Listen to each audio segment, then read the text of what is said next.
Trading করে প্রতি মাসে $200 থেকে $300 ইনকাম করার জন্য অবশ্যই আপনাকে শর্ট টাইম ট্রেডিং করতে হবে।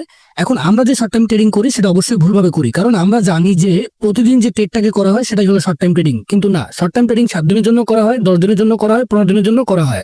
সুতরাং যদি আপনি ডেইলি প্রফিট করে প্রতি মাসে $200 থেকে $300 ইনকাম করতে চান, তাহলে অবশ্যই আপনাকে স্ক্যাল্পিং ট্রেডিং করতে হবে। এখন কথা হলো, স্ক্যাল্পিং ট্রেডিং করার জন্য যে পরিমাণ নলেজ, স্কিল এবং এক্সপিরিয়েন্স দরকার সেটা কারোরই নাই। সুতরাং আপনি যদি প্রতি মাসে ভালো একটা ডলার ইনকাম করতে চান, আপনি আমাদের সাথে স্ক্যাল্পিং ট্রেডিং করতে পারেন। আপনি যদি আমাদের গ্রুপটা একটু দেখেন, এখানে আমাদের প্রতিটা আমি স্লো করে দেখাচ্ছি, আপনি আমাদের সিগন্যালগুলো দেখেন। প্রত্যেকটা সিগন্যাল আলহামদুলিল্লাহ আমাদের টার্গেট হিট করে এবং আপনি প্রতি মাসে আপনি এখান থেকে ভালো একটা প্রফিট করতে পারবেন। তো আপনি যদি আমাদের সাথে কাজ করতে চান, অবশ্যই আমাদের সাথে যোগাযোগ করবেন। স্ক্রিনে দেওয়া টেলিগ্রাম নাম্বার অথবা হোয়াটসঅ্যাপ নাম্বার আপনি যোগাযোগ করে আমাদের সাথে আপনি জয়েন করে প্রতিদিন স্ক্যাল্পিং ট্রেডিং করে ভালো একটা রিটার্ন ইনকাম করতে পারবেন।